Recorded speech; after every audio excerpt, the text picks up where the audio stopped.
Hi there, my name is Elisa, and this is my introductory speech.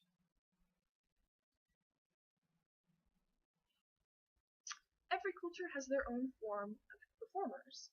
Japan has geishas that perform with the Japanese form of the violin called a biwa. Hawaiian culture has hula dancers who dance to ukuleles and drums depending on the speed of the dance. China has dragon and lion dancers, which perform to horns and cymbals and drums and all kinds of instruments, as well as having extremely elaborate props and a large group of people. It's really kind of a fun event.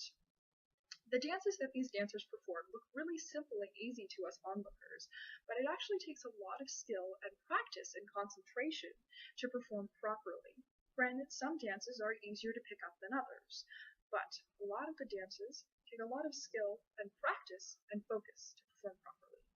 The dance that I really enjoy, that challenges me every day and I just love doing, it's just fun for me, is belly dancing. I've been belly dancing for about 4 years, and I've danced at private events, parties, New Year's parties, festivals, school functions, just all kinds of events I've danced at, and it's a lot of fun, and I really enjoy going to venues and performing. I've also choreographed anywhere from probably 10 to 12 routines involving anything from fans to swords, special costumes, and even ice swings. I love to belly dance, not only because it's a great workout, but because you also really get to bond with the people you dance with. Usually in my troupe I have just a really wide range of girls, and a lot of them are girls that I normally wouldn't interact with or even talk to. A lot of times it's people I never would have ever even noticed anywhere before. And so it's nice because I really get to build a nice strong bond with those girls and get to know them as people without looking at them at face value. I get to know them as people, and I would consider some of my belly dancing troupe members some of my best friends. Belly dancing is also nice because you have to get really in tune with your body to get used to how the movements are, get used to how the moves feel and how you react to the music and everything like that. So belly dancing is great because it makes you feel more comfortable not only as who you are as a person, but it also makes you feel great about how you look. There's a lot of things today that don't make girls feel comfortable about themselves, and belly dancing is one of those things that's like, you're beautiful as a person, and I like you, and you're amazing, and you're beautiful. That's everyone's beautiful for who they are, and it really builds that positive self-image of, yeah, I'm not small, but I'm pretty because I'm a woman and I'm empowered by this dance. I really enjoy as well the energy you get from the girls dancing with you and the energy you have after a performance, that kind of high of I just performed that and I feel like an awesome empowered person, which is really cool.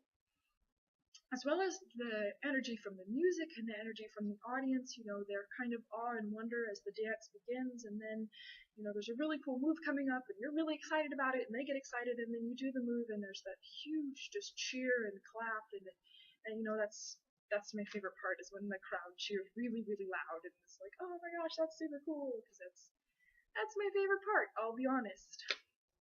Belly dancing has roots in a lot of countries actually. Egypt, Turkey, Greece, and even in Western culture.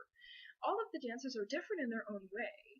Egyptian dance focuses on more of the arm movements, and a lot of times they had really heavy, elaborate costumes, so they couldn't really move around a lot, restricted their movement. Turkish belly dancing actually focuses more on the hip movements. And their costumes were just as elaborate and fancy as Egyptian costumes, but they were lighter. So the dancers could focus more on moving around and really interacting with the audience and getting, audience participation and getting the audience involved rather than just standing in one place. Grecian belly dancing focuses more on the music, so they have more elaborate music than focusing on the dance or the moves. Western belly dancing is called tribal belly dancing. And they actually talk about, they don't really wear elaborate costumes. They usually wear like grays and browns, and people could call it gypsy clothing, and they don't actually wear coin belts, which is interesting. Now, what's interesting, and not a lot of people know this, is that the belly dancers at the end of the performance would take all the coins that they had earned, and they would take a portion of them and they'd punch a hole in them and then stitch them to their costume. So if a belly dancer had a lot of coins, she was really experienced and was a good dancer. If she didn't have very many coins, she probably wasn't very good. And that's actually where the coin belt that dancers wear today originates from, which is pretty cool.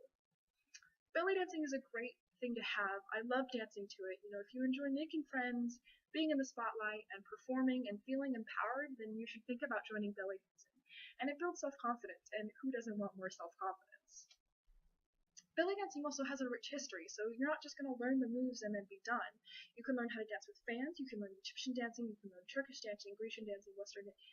You're never going to be bored, so you're always going to have a good time performing, which is really cool, and I really like that you're never done learning, which is really awesome. Now, here's my question for you. How many coins are you going to have on your belt? Thanks for your attention.